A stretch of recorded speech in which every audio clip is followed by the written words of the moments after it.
मंगलमय मंगलकरण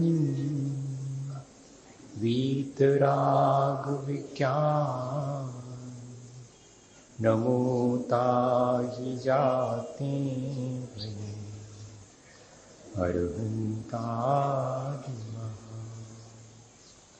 जो विद्यादि सागर सुधी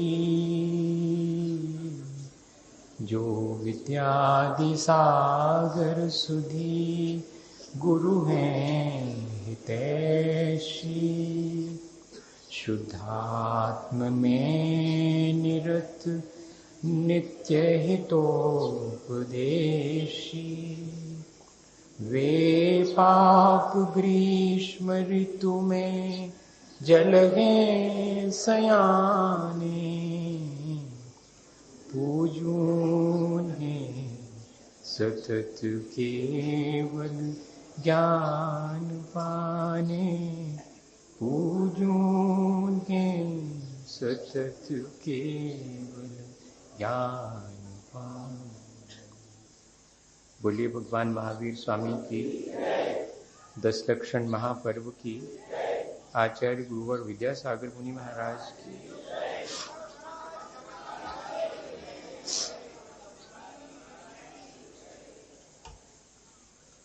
हमारी भारतीय संस्कृति में त्याग और तपस्या का हमेशा से महत्व रहा है और त्याग तपस्या से जीवन अच्छा बनता है, ये सर्वविदित और अनुभव से जानी जाने वाली चीज़ है।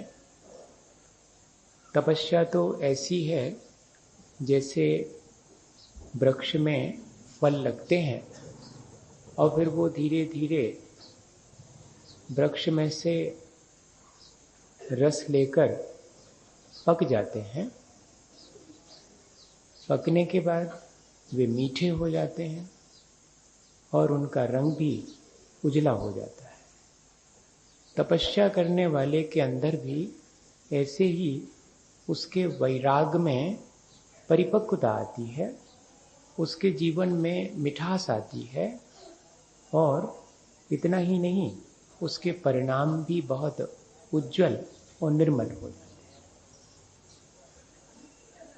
ऐसी तपस्या करने वाले के जीवन में फिर अपने आप ही ये भाव उत्पन्न होता है कि मैं सांसारिक वैभव का जितना उपयोग करता हूँ उसमें मेरी जितनी आसक्ति है वो मेरे जीवन के लिए लाभकारी नहीं है, मुझे उसका त्याग कर देना चाहिए। असल में जितना जितना वैराग और जितने जितने परिणाम निर्मल होते हैं उतना ही जीवन में त्याग घटित होता है। आचार्यों ने लिखा है कि विनय ना हो तो भक्ति व्यर्थ है, भीतर में किसी के प्रति स्नेह ना हो फिर भी उसके लिए रोना कहते व्यर्थ है। ऐसे ही भीतर में वैराग ना हो और फिर बाहर से त्याग किया जावे तो व्यर्थ है, ऐसा लिखा उसने। तो इससे अपन आज के दिन ये बात सीखें कि हमारे मन में जितनी निर्मलता आएगी उतना वैराग बढ़ेगा और जितना वैराग बढ़ेगा उतना त्याग हमारे जीवन में आपो आप घटित होगा। त्याग और दान ये दोनों ही एक ही सिक्के के दो पहलू हैं। त्याग में तो हम परोक्ष में अपना और दूसरे का उपकार करते हैं, दान में हम प्रत्यक्ष ही दूसरे का उपकार करते हैं। त्याग करने वाला अपने परिणामों को निर्मल बनाता है और दूसरे के जीवन में उसके त्याग से प्रेरणा मिलती है, इस तरह ये दोनों का उपकार होता है। और दान में व्यक्ति अपनी आसक्ति घटा करके अपना कल्याण करता है और दूसरे व्यक्ति के उपयोग के लिए अपनी वस्तु दे करके उसका भी उपकार करता है। लेकिन ये त्याग और दान दोनों किस तरह होना चाहिए जिससे कि हमारे अंदर उज्ज्वलता या निर्मलता आवे। त्यक्तेन भुंजीता ऐसा वचन आता है और दूसरा वचन आता है कि त्यागात शांति। इन दोनों पर विचार करें कि हमारे जीवन में त्याग और भोग दोनों एक साथ चलते हैं, या ये कहें कि त्याग और ग्रहण दोनों एक साथ चलते हैं। त्याग और ग्रहण के बीच जो संतुलन है वो यदि बन जावे तो फिर दूसरी पंक्ति घटित होती है कि त्यागात शांति। अगर त्याग और ग्रहण के बीच में संतुलन नहीं होता तो उस त्याग के द्वारा या उस ग्रहण के द्वारा शांति नहीं मिलती। कसौटी क्या हो गई त्याग की और ग्रहण की? शांति मिलना चाहिए। जो भी ग्रहण करें वो सिर्फ हमें थोड़ी देर का सुख न दे बल्कि हमारे शाश्वत शांति में कारण बने, ऐसा कुछ ग्रहण करें। और त्याग भी ऐसा करें जिससे कि शाश्वत शांति प्राप्त हो। देखिएगा तो आसानी हो गई अपने को। ग्रहण तो करना है, सुबह से शाम तक कई वस्तुओं का ग्रहण करते हैं, पर यह विवेक रहेगा कि ऐसा ग्रहण करूं जिससे मेरे परिणामों में भी शांति आवे और दूसरे के भी परिणाम न बिगड़े, उसको भी संक्लेश ना हो। विनोबा से पूछा जाता था कि त्याग और ग्रहण या त्याग और भोग का कोई फार्मूला बताओ। तो वो कहते थे कि विज्ञान ने फार्मूला बनाया कि H2O पानी, ऐसे ही फार्मूला अपन बना लो कि भोग 2 त्याग 1। ये फार्मूला बन गया। 2 चीजें ग्रहण करूंगा तो एक तो त्याग करूंगा ही। अपन अपने ऊपर विपत्ति आने पर त्याग करते हैं। जैसे जिस रास्ते से चले जा रहे उस रास्ते पर सांप आता दिखाई पड़ जावे तो रास्ता बदल लेते। जिस रास्ते से चले जाते हैं उस पर गड्ढे बहुत हैं, कांटे बहुत हैं, तो रास्ता बदल लेते। हमने उस रास्ते का त्याग क्यों किया? अपना अहित जान करके। और दूसरे रास्ते को क्यों अंगीकार किया? अपना भला जान करके। तो भाई ऐसे ही संसार के मार्ग पर चलने से मेरा घाटा ही है, मेरी हानि ही है, और संसार बढ़ेगा ऐसा विचार करके संसार की तरफ ले जाने वाले मार्ग का त्याग कर देना और संसार से पार लगाने वाले मार्ग में भला जान करके उस पे स्थित हो जाना, इतना सा ही तो करना है। और बाकी जो हम ग्रहण कर रहे हैं उस ग्रहण के लिए भी थोड़ा सा विचार कर लें।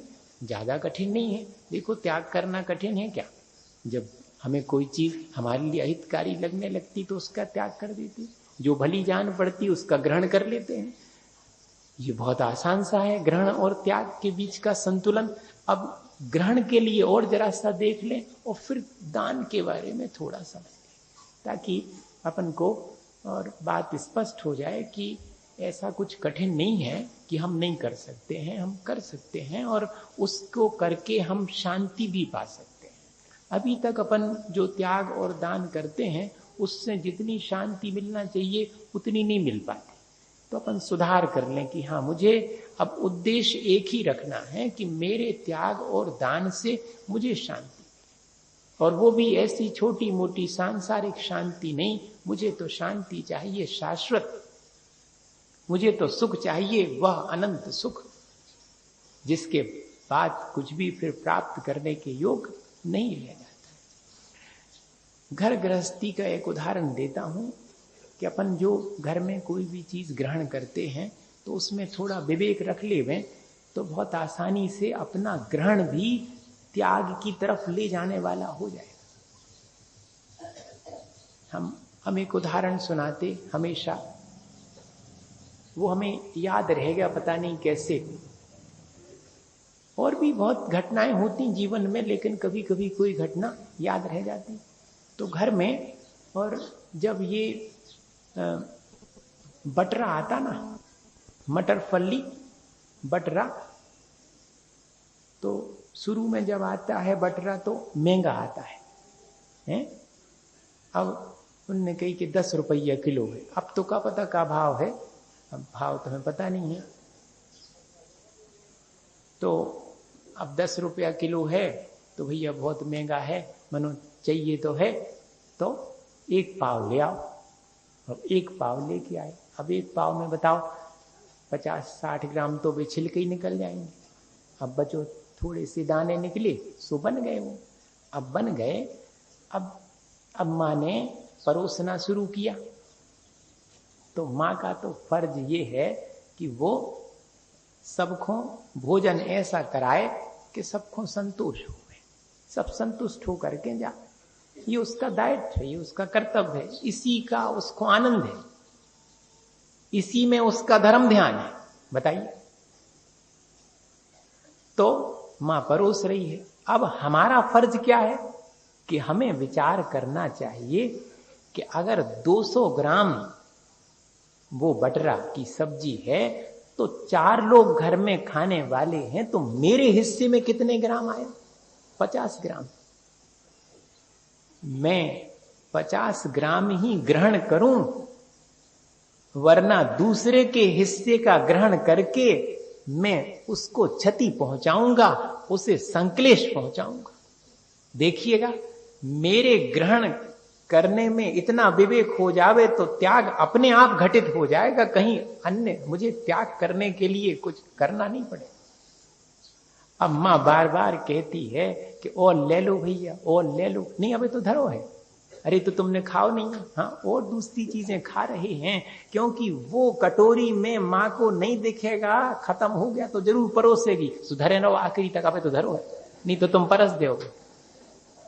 उसको रखे रहो थोड़ा खा करके कि हमारे हिस्से का तो हमने ले लिया, अब आप निश्चिंत हो। ये अगर घर गृहस्थी में भी ऐसा विवेक ग्रहण करते समय आ जावे तो फिर देखिएगा त्याग तो अपने आप ही हमारे लिए शांति देने वाला हो जाए। कितना आनंद आता है कि आज मैंने जो है और ग्रहण भी किया, लेकिन उतना छोड़ दिया मैंने, क्योंकि वह तो दूसरे के लिए भी काम आएगा, और दूसरे के काम आएगा तो वो मुझे बहुत आनंद देगा। मैंने ग्रहण करने का भी आनंद ले लिया और छोड़ करके भी मैंने शांति पाली और दूसरे के जीवन का उपकार भी कर दिया। ये कोई बहुत कठिन सी चीज नहीं है, लेकिन एक बार ये बात मन में स्पष्ट आ जावे तो बहुत आसान। दान जब भी दें, जब भी त्याग करें, तो कहते कि राजसिक और तामसिक दान और त्याग ना करें, अर्थात संक्लेश पूर्वक और अहंकार पूर्वक ना करें। संक्लेश और अहंकार दोनों ही हमारे त्याग को या कि दान को व्यर्थ कर देते हैं। हम संक्लेश पूर्वक किसी चीज का दान देते हैं या कि हमने इतना दान दिया ऐसा अहंकार करते हैं, तो बताइएगा अपन को उससे शांति मिली क्या? पहले ही दे का दे दिया और संक्लेश भी हो गया, दिया और अहंकार कर लिया तो भी शांति कहां मिली? दोनों में शांति नहीं, न अहंकार में शांति है न संक्लेश में शांति है। 2 छोटे छोटे से आपको उदाहरण सुनाऊं। अभी विद्यानंद जी महाराज की किताब पढ़ रहा था, उन्होंने एक घटना लिखी महावीर जी की, कि महावीर जी में वो प्रवचन कर रहे थे, तो 2-4 दिन प्रवचन में देखा कि एक अम्मा जी आती और ना वो दरी पर बैठती न चिटाई पर बैठती, जमीन पर बैठ के प्रवचन सुनती। लोग उनसे रोज हाथ जोड़ के निवेदन भी करते कि अम्मा आप यहाँ दरी पर बैठ जाओ, दरी पर नहीं बैठना तो चटाई पर बैठ जाओ। वो नहीं बैठती, हाथ जोड़ लेती कि नहीं यहीं ठीक हो। एक दिन प्रवचन के बाद महाराज ने उनसे पूछा कि अम्मा जी आप दरी या चिटाई पर क्यों नहीं बैठती? कहते महाराज आपसे क्या छिपाएं, हमारे यहाँ पर इतनी धन संपदा थी कि सोने चांदी के बर्तनों में भोजन करते थे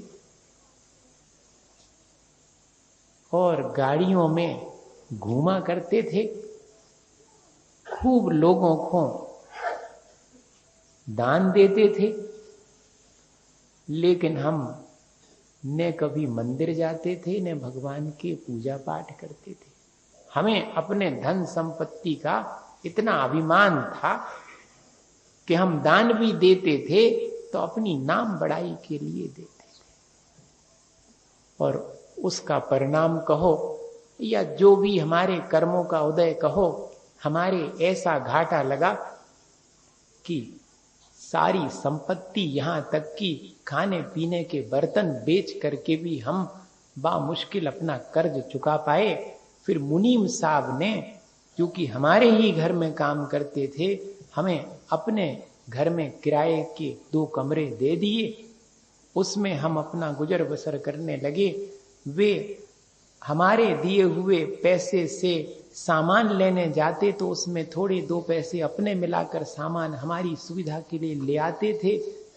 हम उनसे कहते कि आप जो है इतना सस्ता कैसे ले आए? कहते हमारी पहचान है इसलिए दुकानदार ने दे दिया। वे हम पर उपकार करते थे तो कभी ये नहीं कहते थे कि हमने आप पर उपकार किया, और हमें उस समय लगता था कि हमने तो किसी पर उपकार किया भी तो कितना अहंकार किया।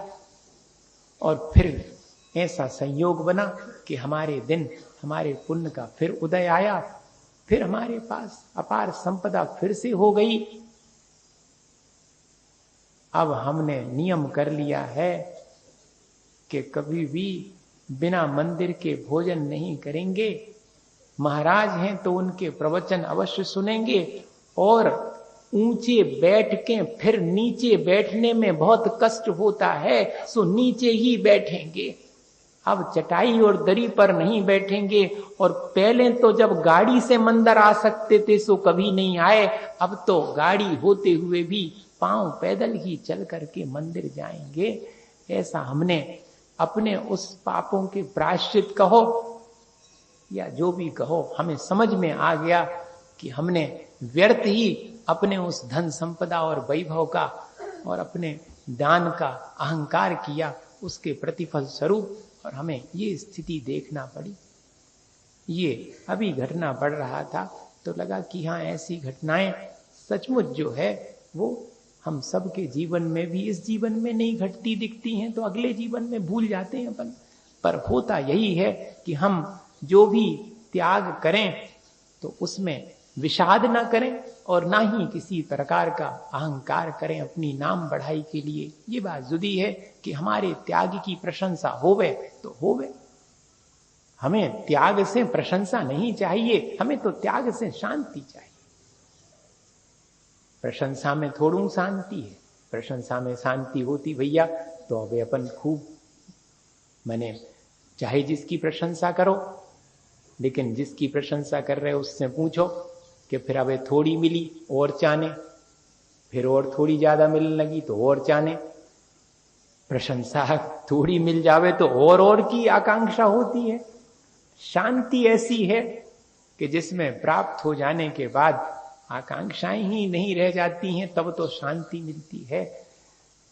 सम्मान तो त्याग का अपने आप होता है, कहीं से अतिरिक्त उसके लिए कोई सम्मान की आवश्यकता नहीं होती। एक सेठ जी का उदाहरण सुनाता हूं, हमेशा आपको वो सुनाई देता हूं। दान पर चर्चा अपन बहुत प्रकार से कर चुके हैं पहले भी, और आज तो अपन को इस तरह से त्याग करना है ऐसा त्याग सीखना है जिससे कि अपने परिणामों में शांति आवे। इतनी ही बात मुझे आपसे कहनी, और कोई विशेष वो नहीं। और वैराग पूर्वक अगर हम त्याग करेंगे तो ही हमें शांति आए। और वैराग्य के लिए उपाय क्या है? तो सच्ची श्रद्धा होवे, भगवान के प्रति भक्ति भाव होवे, और क्या कहते हैं कि संसार, शरीर और भोगों की वास्तविकता मालूम होवे, तो अपनी जो निजी संपदा है उसका जिसको भान है, वो बाह्य संपदा, इस बाह्य संपदा का क्या करेगा? त्याग ही करेगा उसका। उसमें माने आसक्त थोड़ू हो। जिसको अपने भीतर बहुत शांति है वो बाहर के इन सब सामग्री में शांति थोड़ो खोजेगा। जिसको भीतर में आनंद है वो बाहर में मनोरंजन के साधन नहीं ढूंढता। ये तो जिसके भीतर में अशांति है, दुख है, पीड़ा है, वो संसार के वैभव और सुख सुविधा के साधनों में सुख ढूंढता है। ये भ्रम जिस दिन हमारा टूट जाएगा सो उस दिन वैराग आएगा, और वैराग्य के साथ तो त्याग घटित होता ही होता है। और उसकी प्रशंसा अपने आप हमारे गुण बढ़ने लगते हैं और लोगों को उससे प्रेरणा मिलती है। यही तो उसका सम्मान है, और क्या अतिरिक्त सम्मान। एक सेठ जी बहुत माने क्या थे, कंजूस थे। अब कोई सेठ जी हुए और भी हों तो भाई बुराई नहीं मानी, अब थी, अब तो अब क्या करें, हम बुराई थोड़ी कर रहे हैं। थे, अब उनकी जी आदत थी कि ने अच्छो खावे, ने अच्छो पहनवे, को देवे की तो चर्चा ही नहीं करो। खुद ही अपने खावे में पहनवे में कंजूसी है तो दूसरे को देवे की क्या बात है।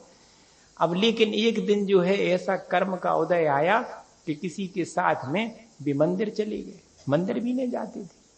क्या वही 4 जने कहें कि काय सेठ जी ने चावल तो नहीं चढ़ाए। अब चावल चढ़ावे तो उतनी तो रोज खर्चा होने में, तो उनको बहुत दिक्कत होती थी, जाते ही नहीं थे मंदिर। एक दिन चले गए, कहने लगे कि कौन मंदिर के भीतरे जाए ने, ऐसे बाहर पंडाल में हो रहे प्रवचन सो सुन के अपन आ जाए। सो बिल्कुल पीछे और वहां बैठ गए। अब बैठ गए और प्रवचन में दान की चर्चा हुई, त्याग की चर्चा हुई। तो जीव के भीतर उज्ज्वलता तो छुपी हुई है, वो तो ऊपर से उसके राग द्वेष के अनादिकालीन संस्कारवश वो हमारी जो निर्मलता का परिणाम है वो ढक गया है। सो कब जोर मार जावे हैं।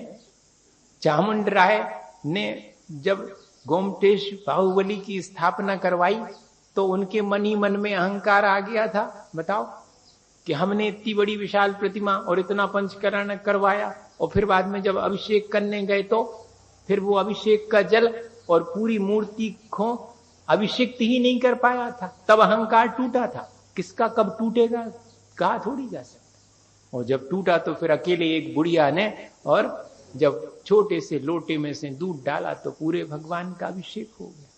वहां पर अपन ये देखते हैं कि आपका त्याग, आपका दान पीछे छूट गया क्योंकि अहंकार वश था, और यहां पर उस बुढ़िया का थोड़ा सा दान जो है वो श्रेष्ठ हो गया। ऐसे ही अब सेठ जी के मन में अभी तक कभी देने का भाव नहीं था, लेकिन जागृत हो गया उनका अहंकार का भाव, और जो कर्म का तीव्र उदय था वो हट गया। और उठे और सब चकित रह गए। और सेठ जी जो सिक्के लिए थे चांदी सोने के, वो सब आकर के महाराज के सामने समर्पित कर दिए। अब जय जयकार हो गई, तालियां बजने लगी। सेठ जी को बिल्कुल जो है और आगे बिठा लिया लोगों ने। हाँ, अब सेठ जी तो जो है थोड़े ऐसे ही थे। अब मन में उनके आ गया तो सबसे सभा के बीच ही बोले, कहने लगे ठीक है, अब वो तो हमने हमारे भाव बन गए सो हमने दे दो। मनो हमें तो मालूम हती कि धन पैसे को, अब पहले भी तो हम आते थे तो हम पीछे बैठे हैं कि कहाँ बैठे कोई नहीं पूछता था। अब जो है, और हमने जैसे ही धन पैसे का दान किया तो हमारे लिए सम्मान मिलने लगा। अरे ये तो सब झूठा है काम, ऐसा कह दिया उन्होंने। तो जो प्रवचनकार थे उन्होंने कहा कि नहीं सेठ जी, आपके धन पैसे का सम्मान नहीं है। आपके पास धन पैसा तो पहले भी था, सो उसका किसी ने सम्मान नहीं किया। यहां और भी लोग बैठे होंगे जिनके पास धन पैसा है, उनके धन पैसे का सम्मान नहीं है। आपने धन के त्याग के जो भाव बनाए हैं उस बात का सम्मान। आप अगर उन पैसों में आसक्ति रखे रहते तो कोई सम्मानजनक बात नहीं थी। सम्मानजनक तो ये बात है कि आपके मन में उस धन संपत्ति के प्रति आसक्ति घटी, आपके मन में त्याग का भाव है। तो मेरा कहने का आशय ये है कि त्याग का भाव आते ही हमारी आत्मा का सम्मान हम स्वयं करने लगते हैं। कोई हमारा सम्मान करो न करो, लेकिन हमने त्याग किया है तो मानो हमने अपनी आत्मा के गुणों का सम्मान अपने आप ही कर लिया है। ऐसा हमें त्याग करते समय भाव होना चाहिए। दान देते समय भी ऐसा ही विनय का भाव और वैराग्य का भाव होना चाहिए। ये तो छोटी छोटी सी घटनाएं हैं जो हमें प्रेरणा देती हैं। और एक और छोटी सी घटना आपको सुनाते हैं और बस आज इतना ही आपसे चर्चा करेंगे। हमारा बहुत कंसंट्रेशन नहीं बन रहा। किताबें तो हम इतनी सारी ले आए थे, इतनी 5 हैं, इतना ही सुना दे हैं करने का है। सबको सब मालूम है, बेई सब बातें हैं, कोई उसमें नई बात तो है नहीं। हमेशा से अपन इन 10 धर्मों की प्ररूपणा सुनते हैं। बस नई बात तो इतनी है कि जो दिन ये 10 धर्म अपने जीवन में आ जाए सो वह नई बात। वो बाकी तो सब जो है सब वही बातें तो वही है। जिसको जिस दिन समझ में आ जावे कौन सी बात किसको कब समझ में आएगी। रहीम खान खाना थे और गंग कवि थे, प्रसिद्ध उदाहरण है उनका। तो गंग कवि जो है अत्यंत निर्धन अवस्था में अपना जीवन व्यतीत करते थे और रहीम खान खाना कभी उनके बचपन के मित्र रहे। वे बन गए फिर माने राजा बन गए। राजा बन गए तो उनके मन में विचार आया कि हमारा मित्र है, कवि है, उसकी कुछ मदद करनी चाहिए। लेकिन अब ये जो कवि वगैरह होते हैं, जो ज्ञानवान होते हैं, वे ऐसी को की मदद थोड़ी स्वीकार करते हैं। हाँ, स्वाभिमानी होते हैं, तो अब कैसे करें। तो उन्होंने ऐसा उपाय किया कि गंग कवि से कहा कि आप तो हमारे राज्य में पधारो और अपनी कविताओं के द्वारा दरबार के लोगों को और कहना चाहिए कुछ ज्ञान दो, संदेश दो। तो कवि महोदय तैयार हो गए। उन्होंने कहा ठीक आएंगे। मित्र भी थे तो पहुंचे दरबार में और उनकी कविताएं पढ़ी गई, बहुत प्रशंसा हुई। और फिर कुछ भी नहीं, रहीम खान खाना ने उनको कुछ सम्मान स्वरूप दिया, कुछ नहीं। लोगों को तो लगा कि देखो इन्होंने कुछ नहीं दिया। गंग कवि भी लौट गए, स्वाभिमानी थे, मांगेंगे क्यों। लेकिन उसी दिन शाम से और जो बैलगाड़ियों का तांता लगा तो रुकने का नाम नहीं। राजमहल से लेकर के बैलगाड़ियां गंग कवि के घर तक जो है हीरे जवाहरात से भरी हुई। हाँ, कहां जा रहे भाई। गंग कवि के लिए महाराज ने पुरस्कार दिया हुआ है। आज उनका कविता पाठ हुआ था। अब गंग कवि बहुत संकोच में पड़े। 2 लाइनें लिख करके भेजी रहीम खान खाना को। कहां सीखे साहजू ऐसी दैनी दैन, ज्यों ज्यों कर ऊंचो करो, त्यों त्यों नीचे नैन। अरे हमने बहुत देने वाले देखे, हल्ला करके देने वाले बहुत देखे, ऐसे चुपचाप देने वाले तो हमने विरले ही देखे। ऐसी देनी कैसे, कहां से सीखी आपने कि हाथ आपका ऊंचा है लेकिन दृष्टि में तो आपके अत्यंत विनय है। तब जो है रहीम खान खाना भी और कवि का सम्मान करना भी जानते थे और थोड़ी कविता भी जानते थे। तो क्या लिखा कि देनहार को और है, देत है दिन रैन, लोग भरम मुंह पे करें, ताते नीचे लेन। अरे भाई, पाने वाले ने अपने पुण्य से पाया है, हम क्या देंगे। देनहार कोई और है, अर्थात को ऊपर नहीं बैठो दे वारो। नहीं, देनहार कोई और है, उस व्यक्ति की अपनी उपादान की योग्यता है, उस व्यक्ति के अपने पुण्य का उदय है, जिसकी वजह से किससे मिलेगा उसको ये थोड़ी कहा जा सकता है। मिलेगा, किसी भी रूप में मिलेगा। चक्रवर्ती है तो जन्म लेते ही 7 9 निधियां और 14 रत्न मिलेंगे, ठीक है, क्योंकि उसके अपने पूर्व की तपस्या का फल है, उसके त्याग की का फल है, मिलेगा। लेकिन उसमें हम अहंकार क्यों करें? लोग भरम मुंह पे करें, लोग सोचते कि मैं देने वाला हूं, इसलिए मेरे नैन तो नीचे हो जाते हैं शर्म की वजह से कि ऐसा भाव देने वाले का हो, त्याग करने वाले का हो कि हम तो अच्छा हुआ जो इससे मुक्त हो गए। लेने वाले ने हमसे लेकर ग्रहण करके हमें आसक्ति से मुक्त कर दिया।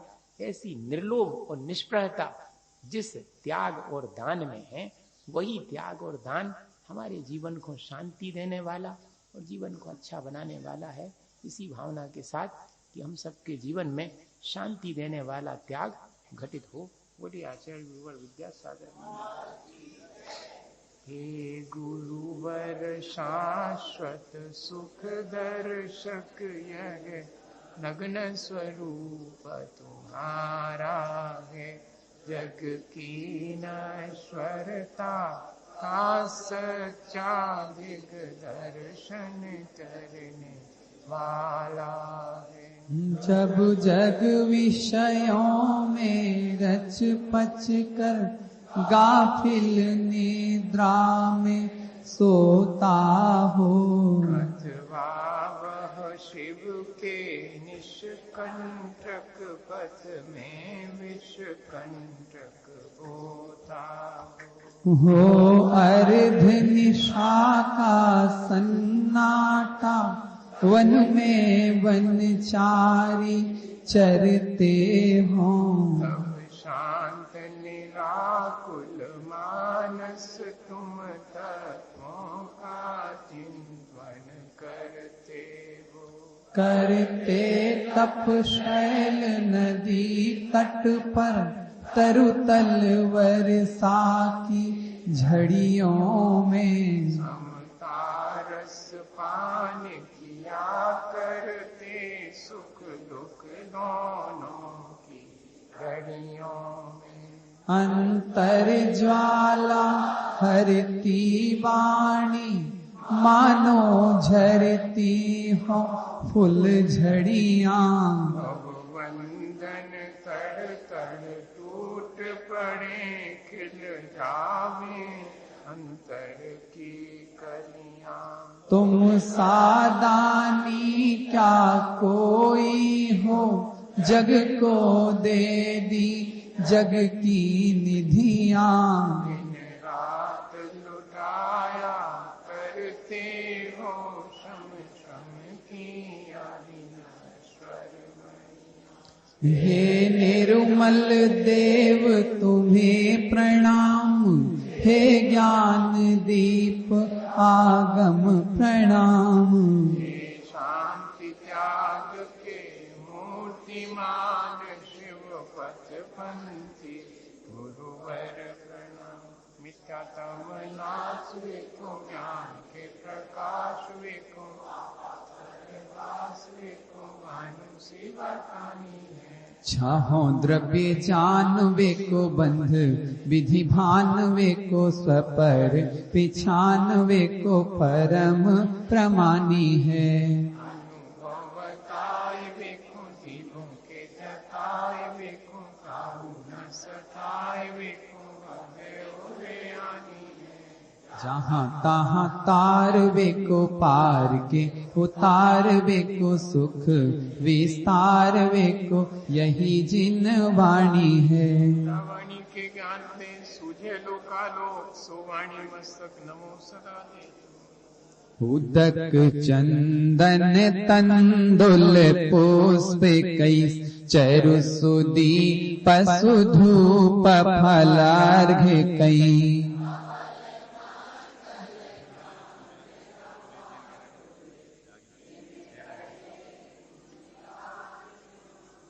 ओम ह्रीं परम